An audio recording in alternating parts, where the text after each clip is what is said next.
What's going on, everybody? Thank you for tuning into our virtual workshop with nonprofit foundation, Ground Matter Foundation. My name is Reginald Tice Jr. I'm executive director for the nonprofit.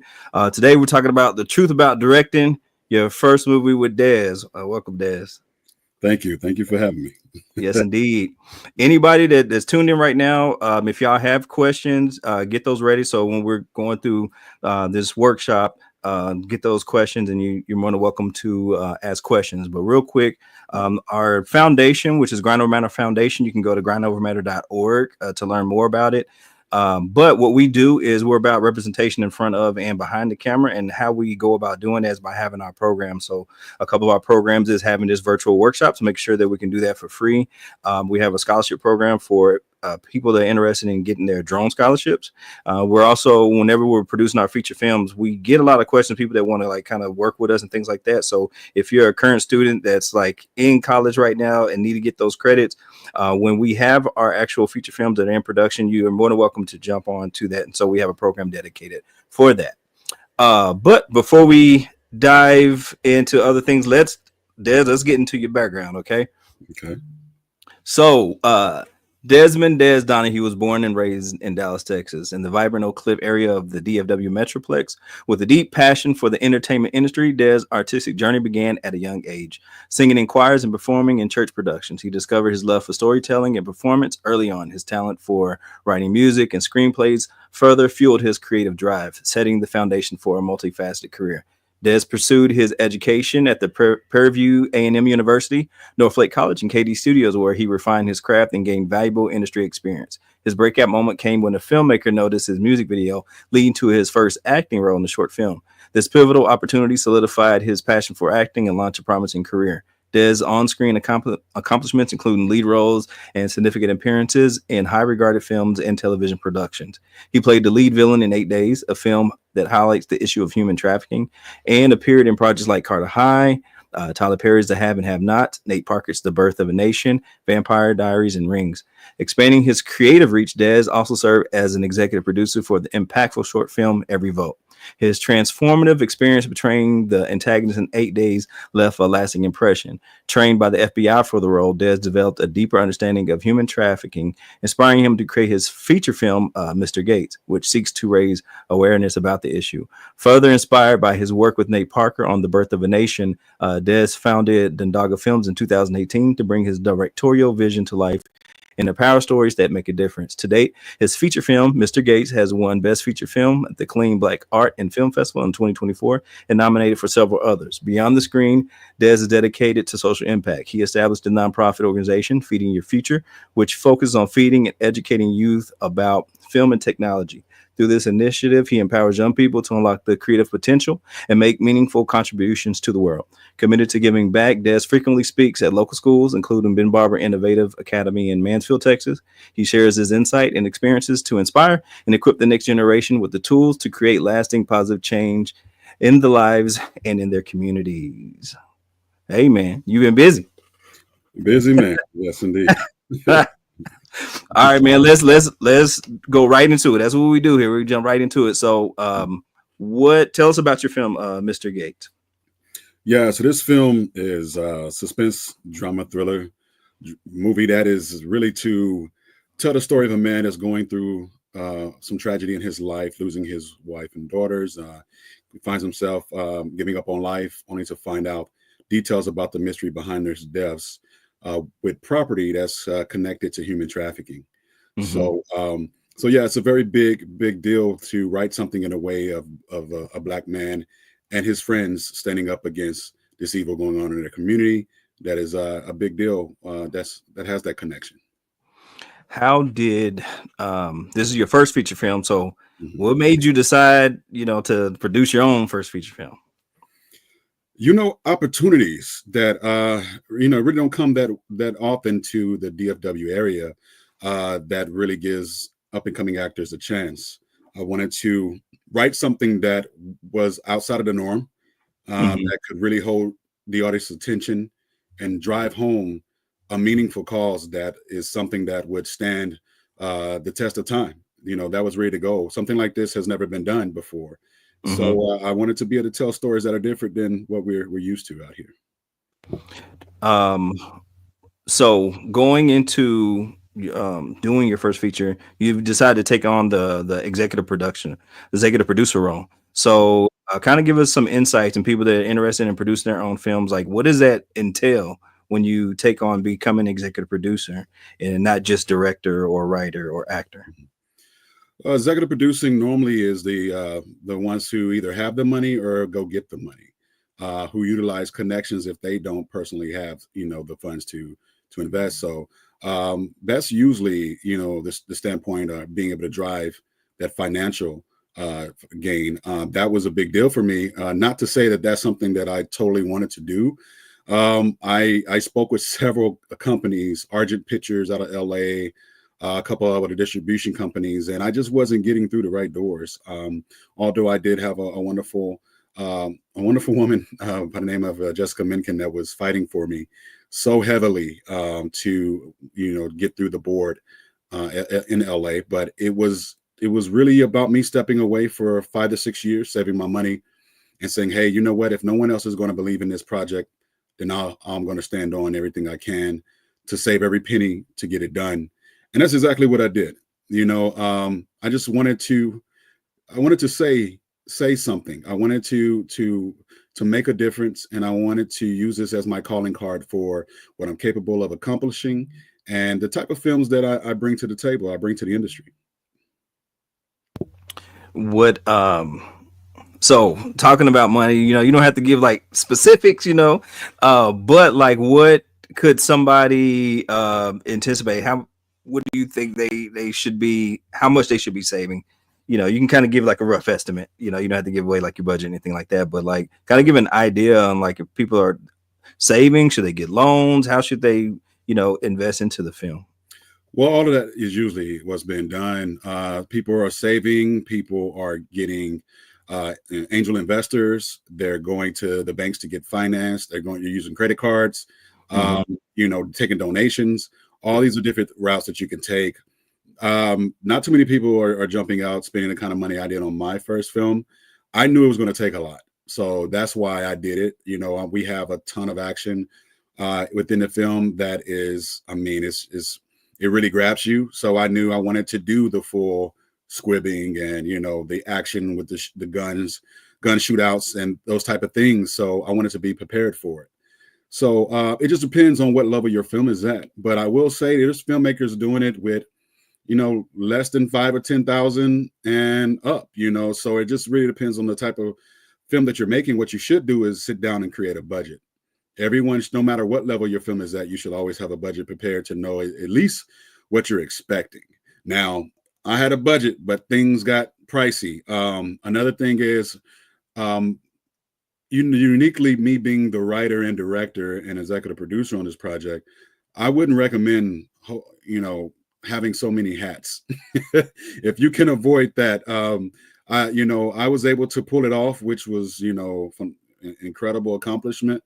But sometimes you got to do what you got to do to get in the trenches and just to get it done.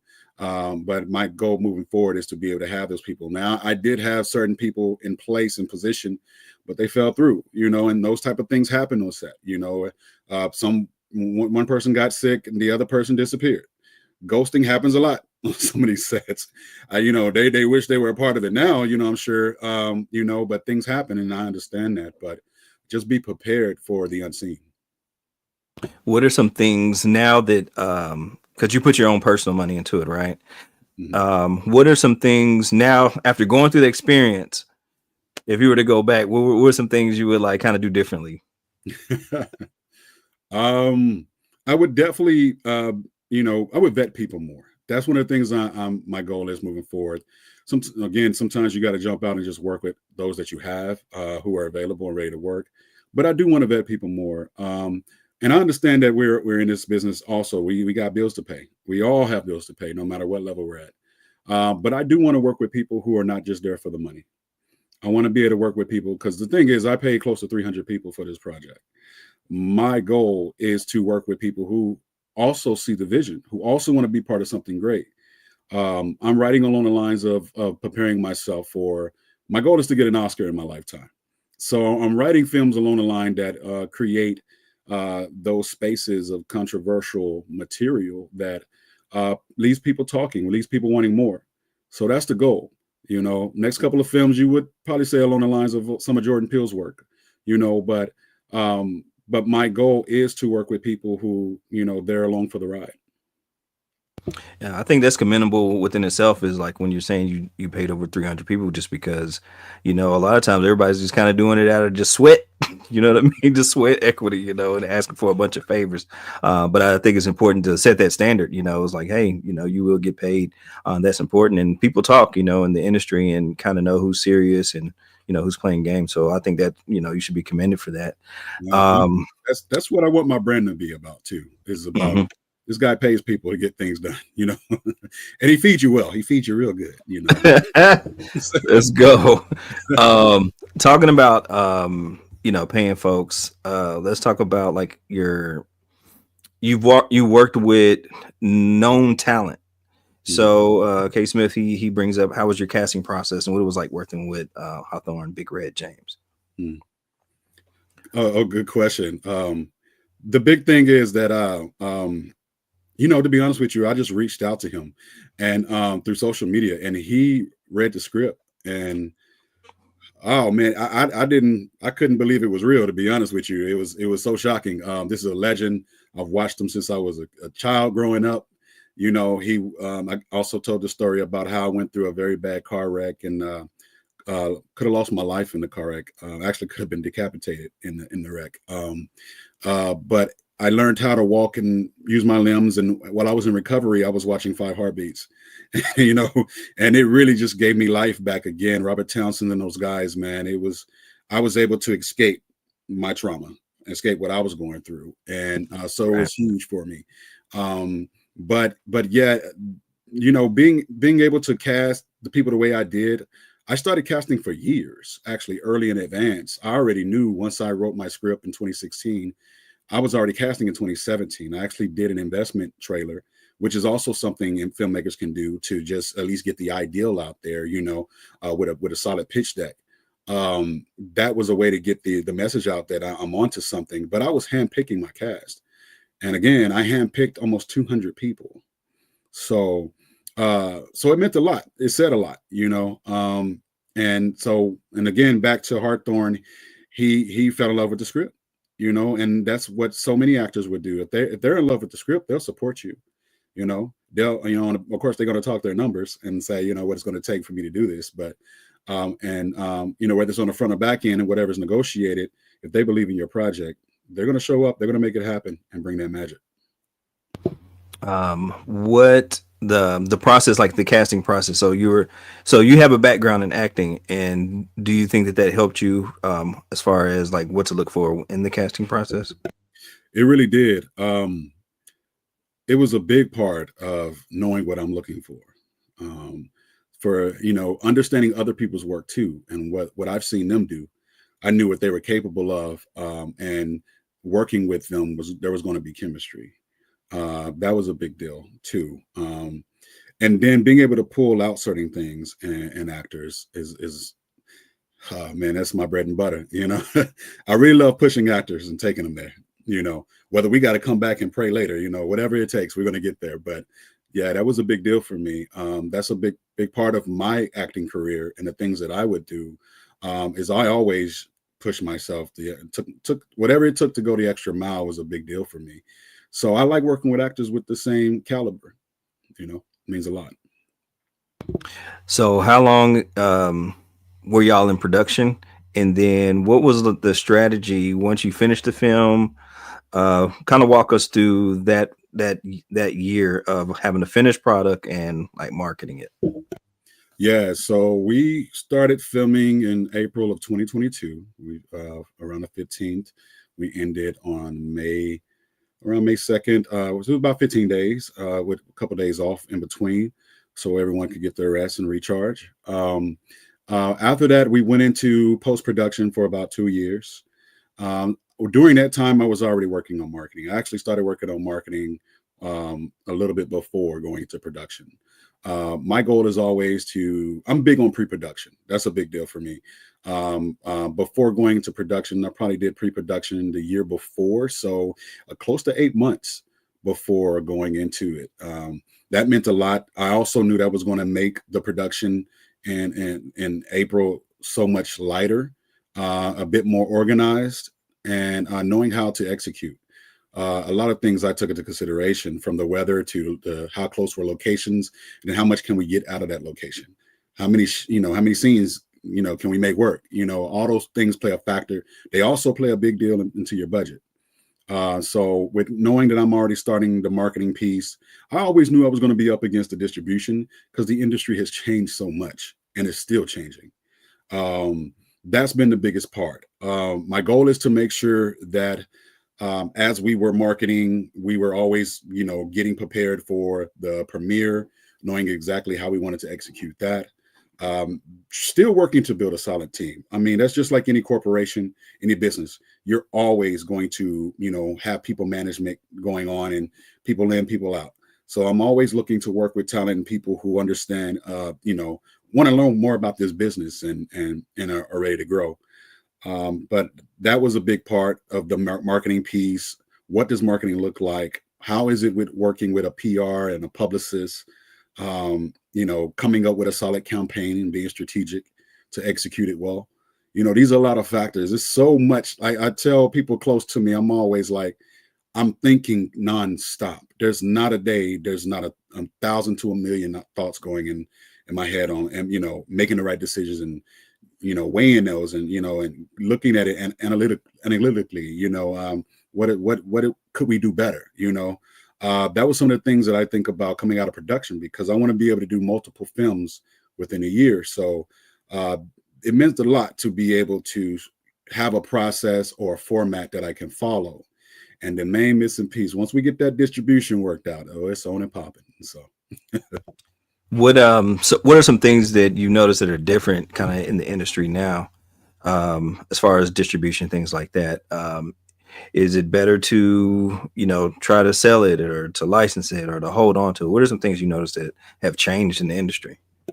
that's the weird thing, is that it really depends on the filmmaker. Like, what is your roadmap? And that's where it's so much great industry, great area, great space.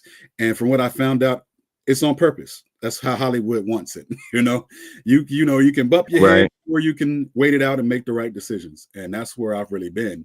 I don't want to rush anything, because I want to do this film a service, the cast and the crew a service. I want to make sure that it's going the right path to get to the networks or to the platforms the way that they need the exposure that that I'm about. I want that end result to be profitable for everyone involved.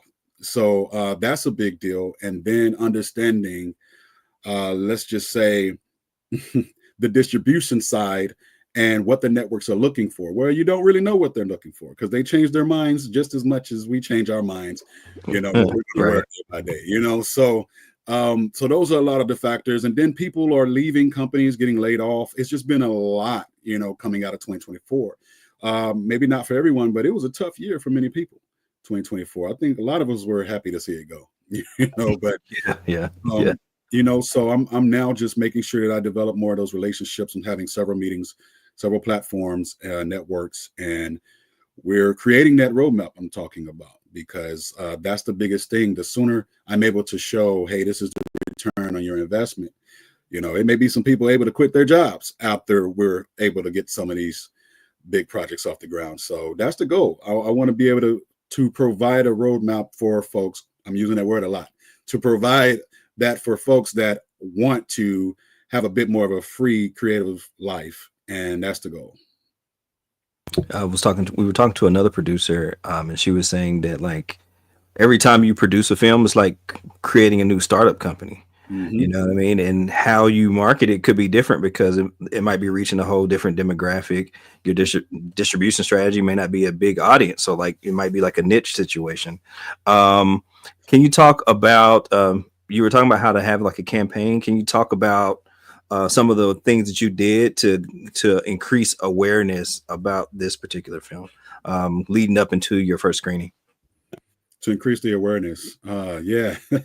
Well, I'm going to actually use my screening. Well, not only did I go to, talk with, different organizations about human trafficking that have been in the business and have those connections, but for my panel during my premiere, I actually brought in the Colony Police Department, as well as Tanya Stafford Manning, who runs the organization is going to be okay.org, and then Charlotte Wooten, who also is a community activist. So I wanted to set the tone before. I just came to me, man. I just saw this vision of just let me set the tone before I start the screening. And that was a big deal for me because I want people to understand how detrimental this is to society, but for it to resonate for us here in the community, because the stories and scenarios or the all the information that was shared there was about events that happened in the DFW area. That was a big deal. Wow. And I don't think people really take to heart like this is happening in our own backyards, and not just 1, 2, 10, 20. There's hundreds of stories. There's a lot of this going on. And we need to wake up to it. We need to be cautious of where our children are. We need to be aware of just walking to our cars, leaving Walmart or these different stores, when we're shopping and when we're out with our families, or we're in crowds and, with tons of people around, things happen in the blink of an eye, and that quickly our lives change. So let's get ahead of this. Let's not be reactive, that's a big deal. So getting involved with the community, get involved with like an organization that deals with this every single day, because your film has that message in it to continue that conversation. And to be honest, yeah, a lot of people aren't aware. I wasn't aware of a lot of this subject matter until having kids and realizing like some of the things that we might have been thinking about as children, because we were like in our own little world. But now it seems, for whatever reason, it seems to be on our brains a lot more. And that's when we found out about it.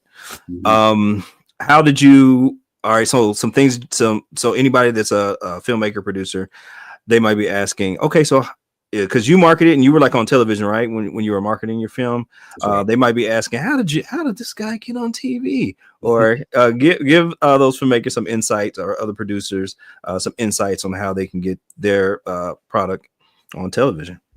Yeah.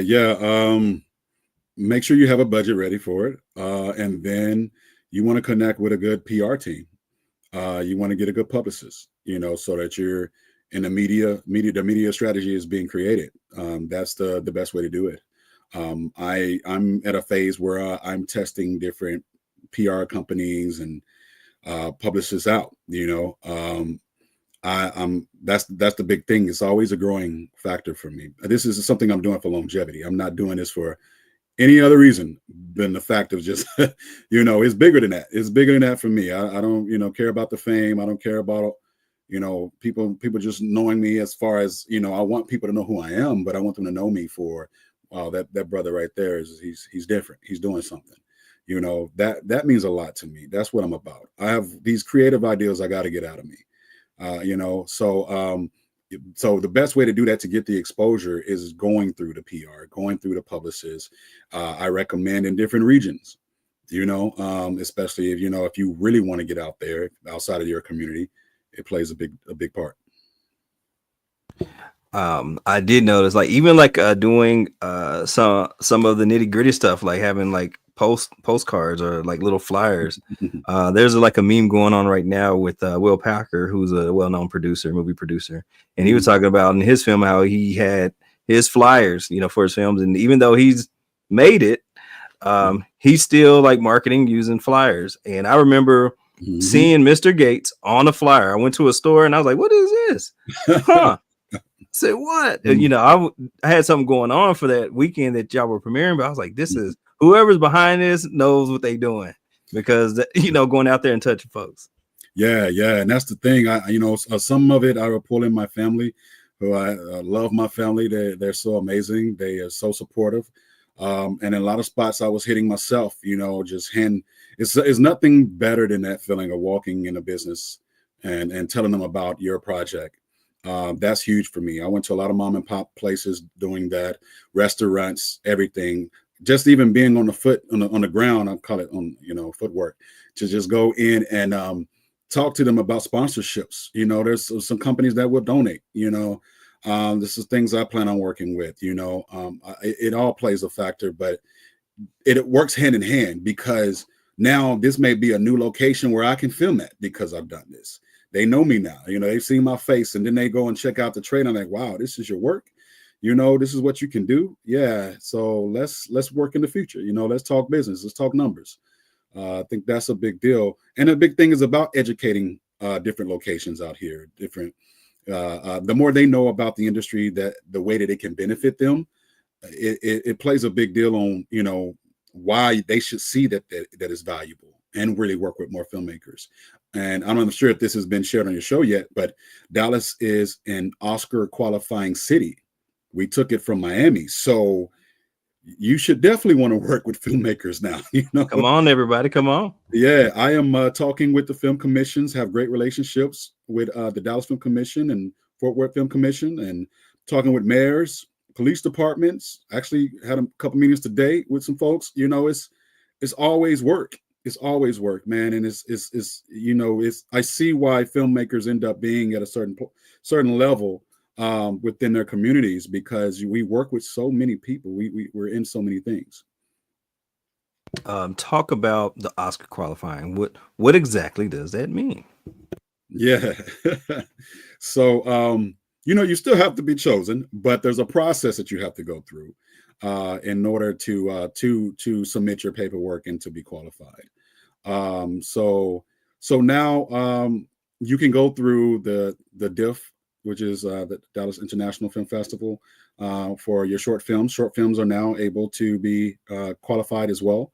They are also taking the narratives, shorts, and the documentaries too. So that's a process you can go through a film festival to be qualified, or you can work through a theater. You have to have, don't quote me on this, there's a certain amount of days for the shorts, but I do know that the festival, which is shorter than the feature, but for the feature, it has to at least be 7 days in the theater, and it has to play during the hours of at least one screening between the hours of 6 to 9 to qualify. So that's the information we've received so far. I am talking, shout out to Rebecca at the Film Festival Doctor. She has some great information. She's a great resource that you can reach out to and utilize her as well. Perfect. We have a question. What does your creative process look like when bringing a story to life, and where do you usually find inspiration? That's a good question. Hey, Kayla. Hey.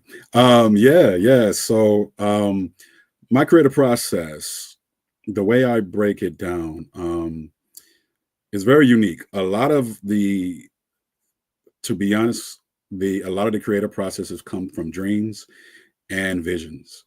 That's where a lot of my latest work that I'm working on now has come from. But I do like to keep my audience on the edge of their seats. So there's a method of, when you're writing, you're breaking it down into 3 parts.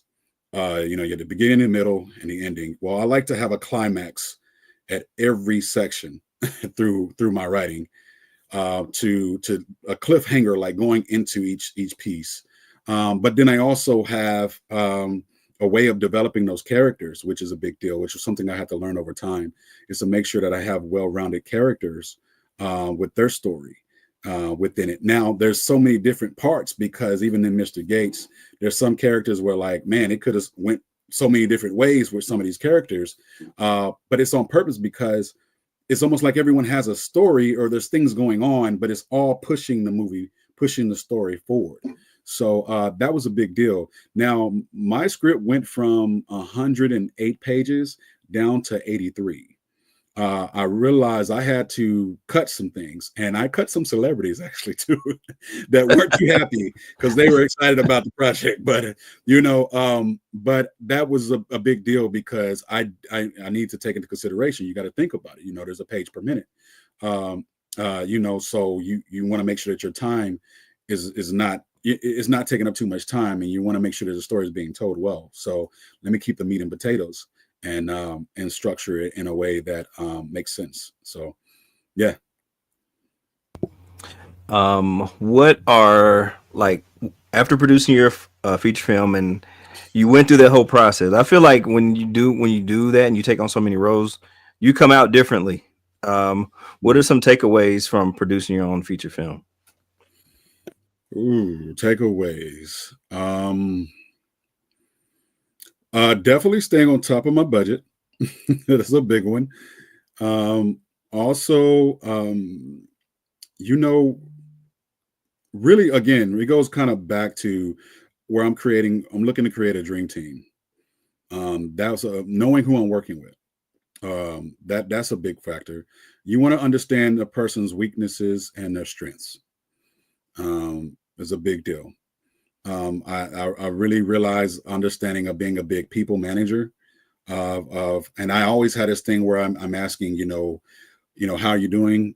What are you thinking? I want to be able to give people their creative freedom, no matter what their role is, being a part of a production, so that we can get the best out of this project, out of the production. So that's a big factor. Another thing for me is, I would say just continuation of managing time, of staying on top of the projects, of establishing distribution as soon as possible. I knew that this was going to be an issue because I'm a first time person, a first time filmmaker, a first time, director, everything, so it's going to be a bit difficult. But that's the only way to get it going, is just to get started and to make it happen. Now I have a product I can stand behind and say, hey, this is what I've accomplished, and just watch me when I really get going, so those are some of the things. Talking more, networking is everything. I would say make sure you're networking, make sure you're talking to those in the industry, and you're getting all the insights you can to be well prepared. The more you can get ahead of, please do. That's a big deal.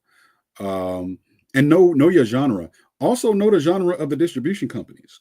There's certain things they're good at, and certain things they're not. So, you may be reaching out to them for months, and their whole focus is horror, and you have a drama film. It's certain things you want to make sure you're doing your homework on, and you're understanding. And know your brand and know your why. Those are some big deals. Over the years being in this industry, my brand and my why is everything. You want to be able to know what that means to you. What's your purpose in this? Do you have one? So those are some of my takeaways. Yeah, that why is important. I feel you on that because there's times when people, you just feel like quitting. Like, you know what? Forget it. I can just go do something completely different, you know, especially when it comes to the stuff that's creative, because sometimes it's not a clear cut way to revenue sometimes.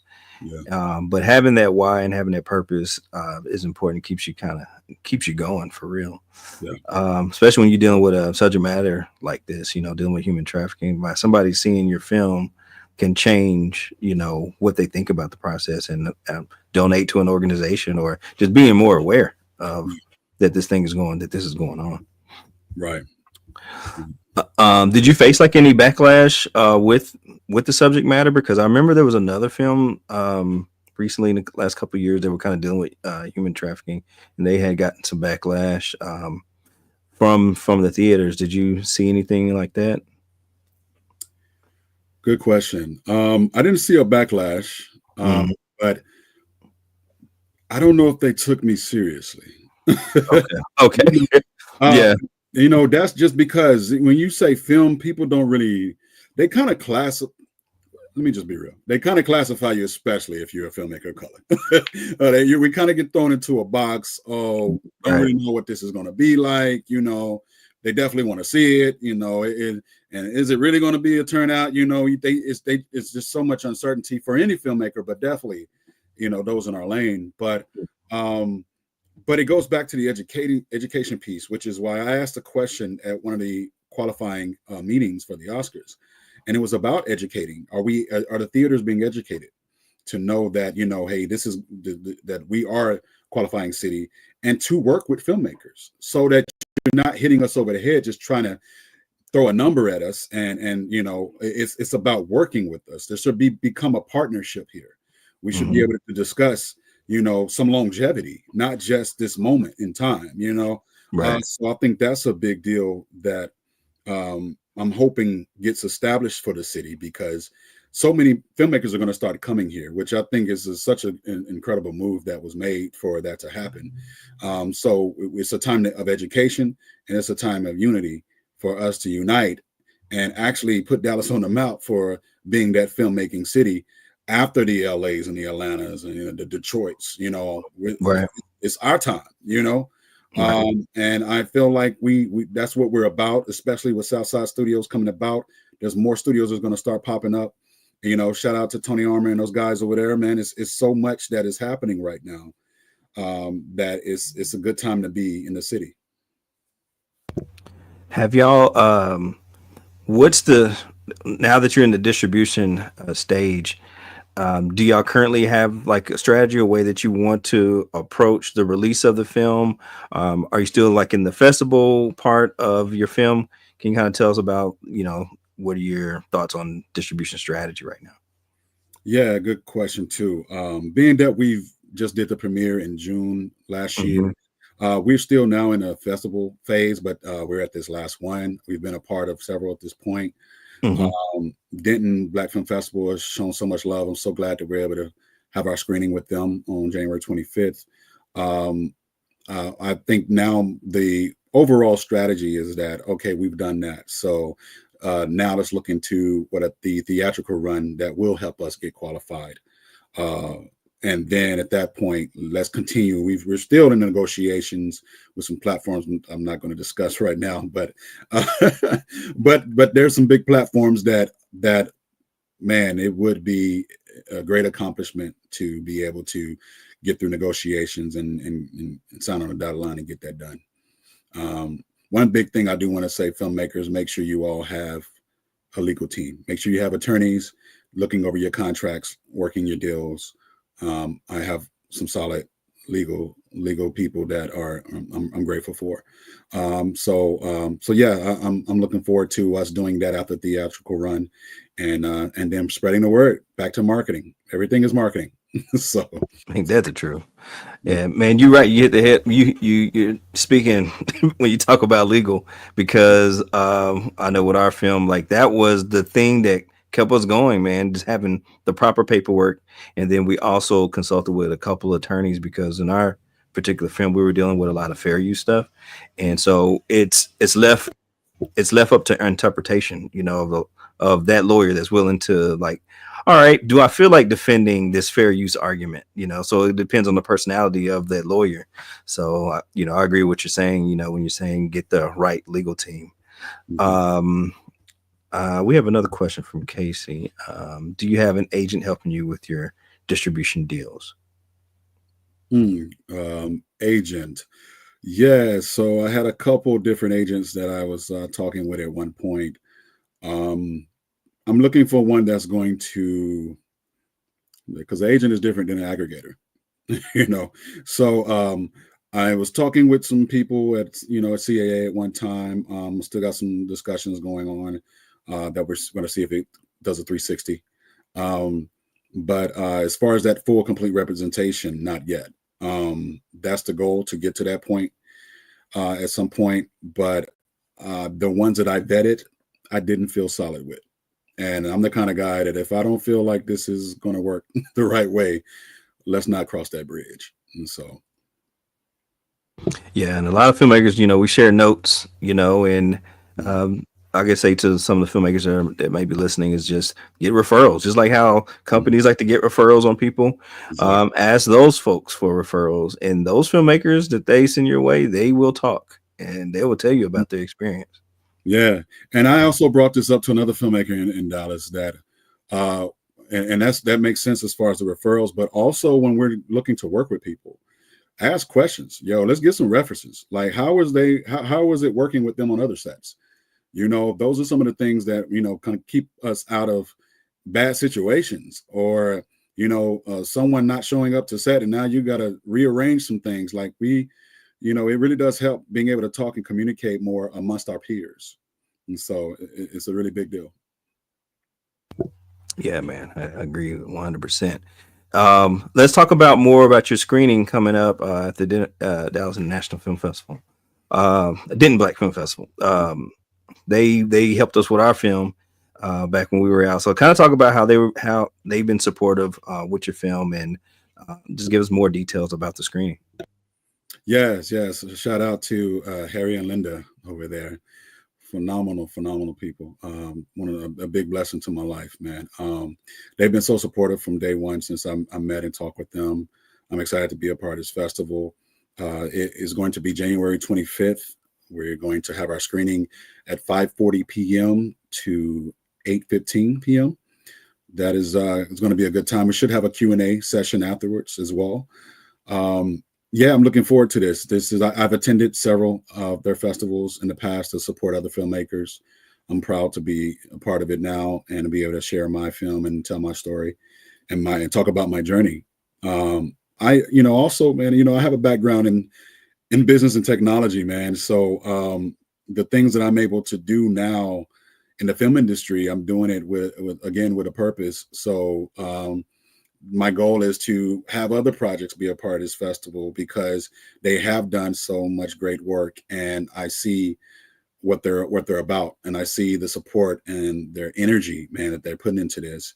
And I share my background because my goal is to eventually get to a point to where I'm able to fuse a lot of the technology that I'm on with the film industry, and to be able to expand what I can do with this. I would love to have my own studio and be able to really take it there one day. So that's the goal. That's what I'm on. That's why I'm here. That's why every day I'm up thinking about this. Even my family knows that I've been a hard worker all my life, but the direction that I'm headed in now is really something that is outside of the norm of what, a lot of people that know me, they know I'm capable of it, but this is such a big thing to be able to go out in the industry like this, man. You really have to operate on faith.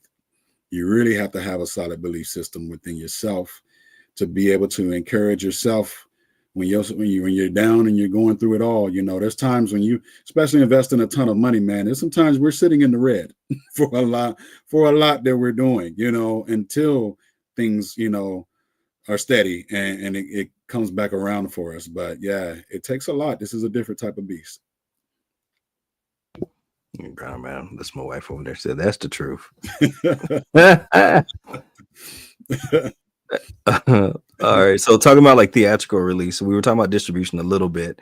Kay said the trailer looks great. Are you anticipating like a theatrical release for the film? Thank you, Casey. Yeah, we actually are. So the theatrical release, we're working to prepare between now and March. I will say, give us some time there. My ideal goal would be that's going to be that 7-day week run. Now I'm trying to debate on if it's going to be in Dallas or if we're going to do it in Fort Worth. I know we're, talking with the Fort Worth team, the film commission out there, that we will definitely be doing at least a screening in Fort Worth, but we may be doing a theatrical run in the Dallas side of town. So definitely follow us on social media. I don't want to jump the gun, but but you can follow us on Mr. Gates Movie. The same is on Facebook, Twitter, TikTok. I'm working to put together, a lot more updates that we'll have rolling out even after the Denton Black Film Festival, to keep everyone updated on the theatrical run, as well as when we hit the platform. The ideal perfect world would be for us to hit the platform summer 2025. So I'll be sure to keep everyone updated. If you follow us on social media, and then you can go to mrgatesmovie.com. That's www.mrgatesmovie.com. You can register, and then we'll update everyone as well through there. Rock and roll. I would say if they let you, when you do your screening, make sure you're mic'd up and you have somebody recording you. Oh yeah. That's if we could go back. I wish we would have done that because we had so many cool questions coming from the audience. And Mhm. every time we would show a film, we'll be there just talking forever. And your subject matter seems like that's a subject matter where it'll lead to a lot of discussions after the film. Uh, Mhm. so there's a quick tip: if you got somebody, make sure that they're taking pictures, video, make sure you're mic'd up, and you can capture that. That'll be great for your marketing. Yeah, luckily we were able to do that. I would say I would have probably wanted even more. I had two floating photographers and videographers, and then another videographer that was just focused on the panel. But I felt like I needed more, man. There was a lot going on, and that was for the Yeah. premiere. But for the screening, yeah, we sure will keep that same momentum. We did have the mic, but those are some of the things, and you want to test those beforehand, make sure everything is working. You know, Right. it's like I say, it's so much to think about, man. It's just you start to get in the rhythm of it the more you do. I'm grateful for people like Tyler Perry and those who've been out here, Will Packer and these guys, Deion Taylor, Nate Parker, all these folks who have been, man, they've been doing it, and they show you, different ways of approaching this industry. But it's up to you to create your own, to establish what works for you, and until it becomes second nature. True that, man. What you had mentioned your website. If there's anything else you would like to plug, for sure, go ahead and plug that. Mhm. But like from a technology standpoint, because that's your background. How have you used like some of the background from your business life and put it into the production, into this film? Oh yeah, man, that's the fun piece. Getting into more of the VFX side, that with a lot of the things that we're looking to do, where it was green screen, we're implementing LED, technology, some of the Unreal Engine pieces, getting into the software side, uh, whew, Frame IO, for being able to tackle some of this editing and being able to edit a lot faster. My goal is faster turnarounds.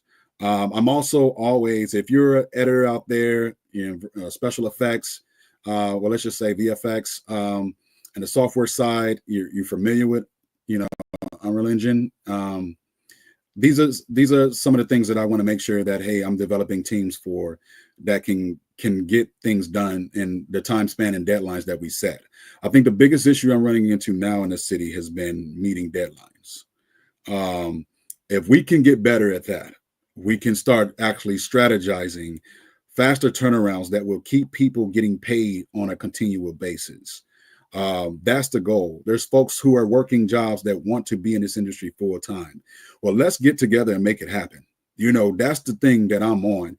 I don't like talking about stuff a lot. If you ever been around me, I don't really, I don't like talking a lot. I like getting things done. We can talk maybe once or twice, but then that third time, bruh, if we're not taking action, then we're wasting breath. For So, real. you know, so yeah, so either you got the connects and we're going to make it happen, or I'm going to figure it out and then we're going to get going. That's really where I'm at, and we're too grown for that. We're too grown to be in fantasy world. So Man, so that's real. let's get it going. Let's make it happen. Our families are depending on us and counting on us. So and I mean, I don't have any kids yet, but Hey, keep amping us up. Keep it going. but one day, I'm. My goal is to be in there. My goal is to be making this happen, to have that legacy created, just like so many others that want legacies in this industry and got stories to tell and are committed and want to win out here. I'm not in this not to win. I'm not in this just to talk noise about the next person. That's another thing. Don't bring the drama to me. Let's say, Yeah, save the yeah, drama for your mama. yeah. Yeah. That's what I don't do the drama. I rather ghost a person than continue to. I'm not showing up to that. That's not me. Check, please. So that's just what I've been on.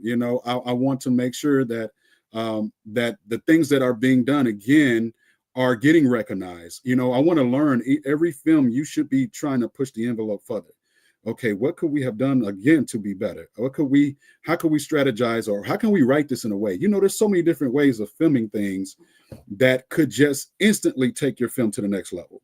We think about it's the locations, but it's also about the visual. You know, some things can be shot in a way, okay, you got your main shots to get it done, but then some things can be shot and it shocks you, or it's like, wow, that was a creative shot. I wonder what made them think about going through these bars or over this ceiling or, you know, through that cup. And then, you know, it's just so many different things that you could come up with. And, you know, sometimes you should be able to have that B cam to float to figure out, you know, what else can we get here? You know, so that's what I'm on. I'm on those beautiful transitions. You know, that's I just think differently, man. So I'm just like, man, let me work with a team of people who are on that, man. Let's get some trophies, you know. So that's just what I want to bring to the table, and that's why I sit a lot and just think consistently. And I'm big on the storyboarding. I'm big on, you know, taking time. Now I'm using anime to start creating a lot of my storyboards and to actually already get the ideals of the different angles and shots all the way to the millimeters of what lens I'm using. You know, it's just so many different things that I'm doing differently, but I'm shedding, man. I'm working. When I say working, I'm learning, I'm reading books, and I'm watching videos. I'm looking at those before us and seeing what they've done. And, you know, how did Spike Lee create his signature looks? You know what I'm saying? It's certain things that I'm doing, man, and it's just, then I dream about it, and then it goes into, you know, sleep land, and I'm now it's becoming real to me, and I'm coming up with something new. So that's the goal. So when the money comes, it's a no-brainer, but we got to be able to get the momentum going, get the ball rolling, so that when it comes, that we already are on the right path that God has laid before us, man. So yeah, I said a lot, man. Yeah, hey, we needed that. You know, you need that. You need the inspiration and a kick in the butt. So, like when you were talking about meeting deadlines. So, is this in particular the in the post production part of the business, or can you kind of shed some light on that? And then also, if you have any people you would like to, you know, give a shout out that are meeting deadlines, you know, get them some business. Yeah, you know, meeting deadlines. Actually, we should be striving to meet deadlines at every phase of the production. We should not be hunting you down for your work. If a task has been given to you, you should execute it. I really believe in, you know, let's be proactive. Let's get ahead of the game. You know, let's be as uniquely effective as we can to drive this ship forward. That means a lot. So if your role is the role of, you know, scout locations, and, you know, your deadline is coming up, you should be ready for to present. What do you have? You know, what numbers are there? You know, there's some documentation I'm expecting. You know, don't have me go looking for you, and then I'm in a position where I got to go do it myself, because I did a lot of that, you know. And then at the same time, as an upcoming filmmaker, if you can't even afford certain things, you want to put yourself in position so that you're talking your numbers, that you're making your introductions, you're building your Rolodex of people. That might be outdated now, but you're building all your connections to be able to establish that, you know. So that means a lot. And as far as those meeting deadlines, I mean, man, it's so many different people who are just good at their jobs that, you know, my crew, I mean, of course, I worked with Les Gaddis, and he was my DP. And then, you know, the PAs were on point. You know, lighting did their job. I'm not going to lie. Lighting came with it. So, yeah, I mean, all that is on my IMDb. Also, going back a little bit, it's hard to talk to people who don't have an IMDb. I mean, everybody want to go to Instagram, and I was bringing this up to you know, to my fam, letting her know, like, yo, it's so weird that we are in this industry, but so many people don't bring up IMDb. That's how we see how professional you are. That's how we see what your work ethic is like. You know, it goes beyond just an Instagram. I'm grateful for Instagram, but you know, make sure your work is there and your resume is shown of all that you've been a part of on that IMDb, because that's where I go. Even when I'm casting, I want to see, what have you done before? You know, maybe a little different for those who are just starting out day one, but the rest of those, if you consider yourself a legitimate professional actor, cast member, uh, or crew. You know, you should have that solid. You should have that prepared. I agree with that. That's something that people miss, especially make sure you're on IMDb Pro, update Mhm. all that stuff because people that are represented by agents, managers, etc., that information is actually on the IMDb Pro side. And so it makes it easier to be able to reach the proper agents or managers in order to contact these people. So yeah, that's a telltale sign of what you got going on. Right, right, indeed. And all my filmmakers and cast are on the IMDb for Mr. Gates. Uh, Definitely, follow some of the cast members as well. That'd be really great. I know Dr. Simone. She's working on a film right now, and she was kind of speaking on sound people. Mhm. Make sure there's good sound people. If you have any sound people, throw some details in there. Yeah, there's some in the city, some great ones. Sound guys. I worked with Cody Putman. Me and him did 8 days way back in 2014. Back in the day. But then I brought him out again to, brought him out to work with him, and he did a great job on our sound. Great guy, great guy. Okay, we got one more. Did I already put this one? What's the most valuable piece of advice you offer someone looking to break into the film industry? Most valuable piece of advice goes back to knowing who you are. I say that a lot. I've said that in some interviews before. But it's about knowing who you are, standing on your principles, and not letting anyone waver who you are, waver your belief, waver your professionalism. Don't let anything break you down. If someone is hating on you or being negative, don't let it break your character. I went through a lot of my production at times, and a lot of people didn't even know that there was a storm, you know, on purpose. I needed to woosah after that production, but you're going through so much. Again, it goes back to all the things, all the moving pieces that are going on in a production. But you can't let it waver. You gotta be the strong one on the ship. You're the captain of the ship, the filmmaker. You know, don't let people see that things are breaking you. You stay in there, get it done. I always say, keep your eye on the prize, focus, think clearly. There should be some clarity to execute and to think about what is it going to take to overcome this, and that's what it's about. And so that's how I stay in this business, because it's always something going on. Everything could be locked in, and then you get to set, and there's a leak in the building, or they could be, now it's storming outside, and it was just showed clearly, it was a clear day. It's just, it could be so many things that could change. You got to be able to adjust with what you're going through. That's the only way to pull through, and that's in life, period. So I think that is a big deal. And I want to make sure that I answered that, because it went real quick across the screen. But Yeah. Let me put it back up. What's the most valuable piece of advice you'd offer someone looking to break into the film industry? oh, okay, yeah, to break into the Yeah. industry. Okay, so Yeah. that was for the filmmakers, and then to break into the industry, um, training. Make sure you're going through training, or you're taking workshops, you're taking classes, depending on what you want to do. If you want to go into the industry as an actor, do your thing. You should always be, honing your craft. That's a big deal. Going through the training, also auditioning, perfecting your auditions. Also, shout out to Nikki Dixon. She has a great, incredible class I'm always hearing about, where she's working with actors, and they actually do some filming towards the end, to actually, showcase what they've learned. So there's so many different things going on over there. She's a great resource. Also with the SAG industry, SAG, a part of them as well. So she's a great resource, and just an incredible person as well. So that would be a big deal. Then you want to be on top of your social media. You want to make sure that you're exposing yourself to that your work is getting out there. You want to make sure you have a reel together when you start to get that work.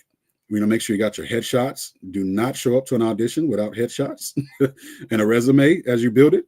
Those are some things to keep in mind. Your business cards. I don't do anything without business cards. I have I had 1,000 flyers for Mr. Gates. I'm down to probably 150. And they got to go. And so you always want to make sure that you're putting yourself out there. That's the only way to be seen, and to be heard. So those are big deals. Those make a lot of sense. All right, we're coming up on an hour. Hey, man, good stuff. Congrats on getting this film done. That within itself is a miracle, just because people don't realize like how much is involved when you're creating your first feature film, and it's a big deal. And you came through on the other side. Um, Thank you. Let people know how you welcome. Let people know how they can they still buy tickets for the film festival to watch your film, or how's it working as far as getting to see your film this coming up weekend? Yeah, they actually still can. They can go to the Denton Black Film Festival, I believe .org, and they can go on the site and actually purchase their tickets right now. From what I understand, the tickets are going fast. It's looking to be a really huge turnout this year, as always. So definitely want to get ahead of that and be able to get your ticket secured.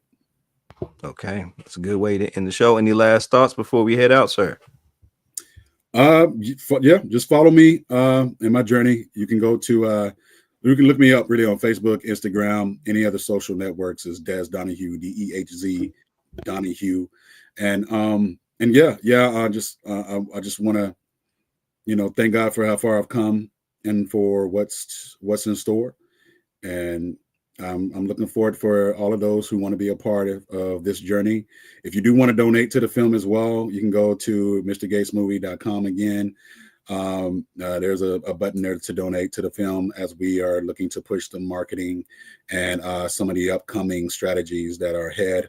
I did also talk about the nonprofit organization I do have coming, which is Feeding Your Future, where we're looking to feed underprivileged youth, as well as teaching them about the film industry. And I've had some great interactions with Mansfield, with the school over there at Ben Barber, being able to talk with the staff. My goal is to be able to do more with the students. So if you have a school that you want me to come out and speak to about those that are young kids that want to know more about the film industry, they have questions, they want some insight.